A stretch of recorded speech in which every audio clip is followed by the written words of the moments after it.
Hi everyone, it's Fran from the Healing Table here. Now let me take off my glasses. Ooh, yep. So, welcome to the chat, the check-in, the conversation. I'm not going to call it a podcast yet.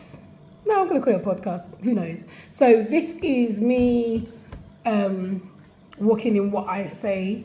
So I said in 2024 that I'll start a podcast.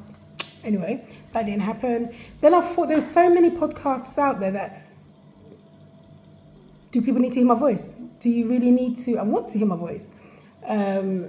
Evidently, a few people said yes, so here I am.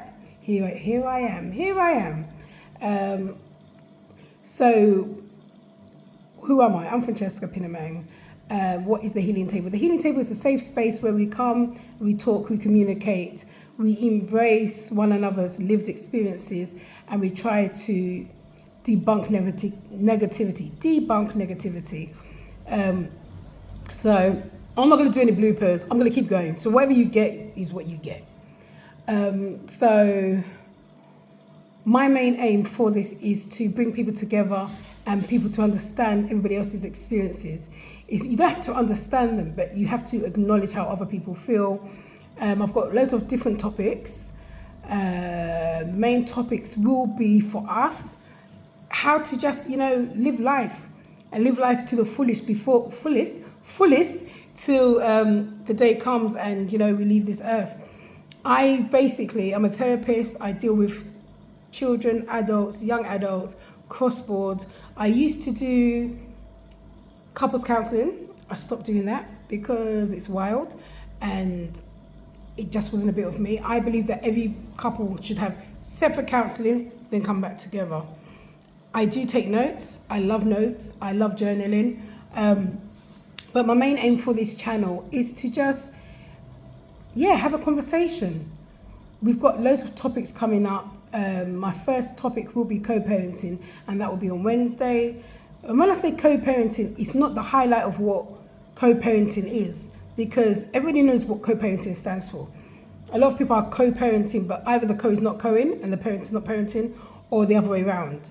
But there's a lot of issues coming through from co-parenting.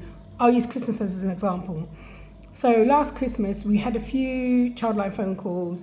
We've had a few calls in general regarding emergency sessions for children who are going to a parent's house, and they know they're going to have a great time, but they can't come back to tell the other parent that they had a good time. So the main parent would be upset because the child went to said parent and had a great time.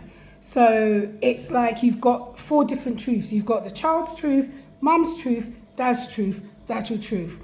And it's really, it's separating relationships. It's causing this pandemic of, I can't go to my dad's because mum doesn't want me to have a good time. I can't go to my mum's because dad doesn't want me to have a good time. And it's a form of emotional abuse. I'm going to say it's a form of mental and emotional abuse because the child's sitting there with, I had a great time at mum's or dad's, but I can't tell the other parent because they'll be upset. They'll be, angry. It's not the child's job to check your emotional intelligence. It's not the child's job to say, oh, I can't tell you this because you're going to be upset. And it's not the child's job to fix your relationship. Now, some parents assume that because the child's 12, 13, 14, 15, 16, 17, that they should fix the dysfunction in the family. That's no child's job. Let me say again, it's not a child's job to fix a broken down relationship. The child's job is to have a relationship with mother, have a relationship with father. That's it. If you're a parent and you're blaming your child or making an assumption that your child should tell your dad that I miss him, tell your mom that, stop it. Stop it, because it's abuse. Stop it. Stop it dead in the water. If you're telling your child, oh, tell your dad that Uncle So-so stayed around last night, tell your mom that Auntie So, stop it. It's disgusting. It's disgusting work. Don't do it. Be adults. Have a conversation. If you miss the person, tell the person. If you think it's going to work, make it work. If it's not, leave it alone. But stop using your children and weaponizing them. It's disgusting. Because what happens then is you then take the child's relationship with said parent. So they want to see their father or they want to see their mother, but due to your reaction, they can't. And that's not fair, because they'll take that on to adulthood. And trust me, you'll be like, no, kids are resilient. Yes, they are. But it will go into adulthood. And now you've got to debunk or undo the work or the conditioning you've done for said child. Please, please, please, co-parents, I beg of you. I beg of you, if you're going to co-parent and you're not sure about it, find a specialist. If your emotions are still attached to said person, feel the moment, feel the emotions, deal with them. And if you can't deal with them, drop them to the nans, and then the parent can pick up from the nans. But do not use these children and weaponize them. Because the funniest thing is a lot of children, especially young adults, don't want to get married. Don't want to settle down. They see and they learn by what they see.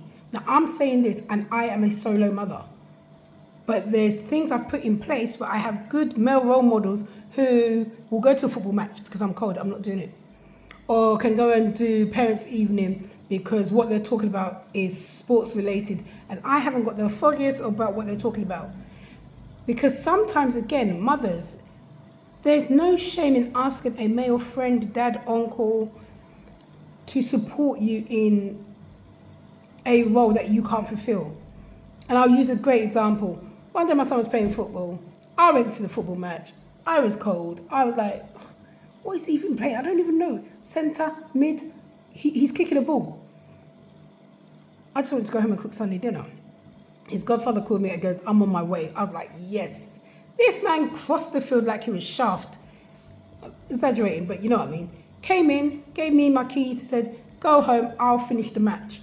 Looked at my son was playing ball. All of a sudden, to me, it might not even be me, I just felt that he was playing a better game. All of a sudden, that there was a male watching him. Men, those raising girls, you also, if you need support from a female mother, sister, sometimes solo fathers need support. Hair, pubic hair, lady problems, lady issues. Don't feel like you're alone. Seek support. Because if not, what happens is the child misses out from that nurture, that nurturing element that you as a father or you as a male can instill in a boy and you as a female can instill in a woman. I'm not saying that you have to deal with an abusive partner or whatever. What I'm saying is if you listen, what I'm saying is find a role model, a positive role model in your life that you can signpost your son to, signpost your daughter to. Is very, very important. But we'll be talking about co-parenting a lot more during Wednesday. But all I wanted to say was, I'm here. Join me on this journey. If you've got any topics you want to discuss, you want to, chop it up with me, use the YouTube box and just fill in your comments. YouTube box, I'm so old school. Fill in the comments and just say, Fran, let's look at this. I will say one disclaimer. Do not come on here and insult anybody. I know my forehead's big. That's your business. Do not come and insult anybody. Do not get into these group chat arguments underneath the comments. You said this. Oh, this is my experience. Everybody's experience is valid. Everybody's feelings are valid. Do not tell somebody, oh, well, when I did this, this is what that's your business. That's your business. Somebody's just sharing what they went through. So please, please, please, no insults. No, it's 2026. We're big grown people. Like, if it turns into insults, just come outside. Let's utilize this space for us. Let's utilize this space for real conversations. I love a face-to-face. I love being in the physical. YouTube is a new thing to me, more so. I have to get used to it. So grab a chair. Grab a chair. Let's have a conversation. If you've got any topics you want to hit me up with, don't inbox, that box. Put in, Fran, let's discover this. Let's have a conversation about this. I have some experts and some professionals on hand who can come in and join me because I don't know everything. I'm going through life too, but I'm just sharing with you experiences that I have, work that I have done, work that I continue to do to make my life and the world a better place. So if you're ready, if you're free and willing, pull up a chair join the healing table. Let's have a conversation.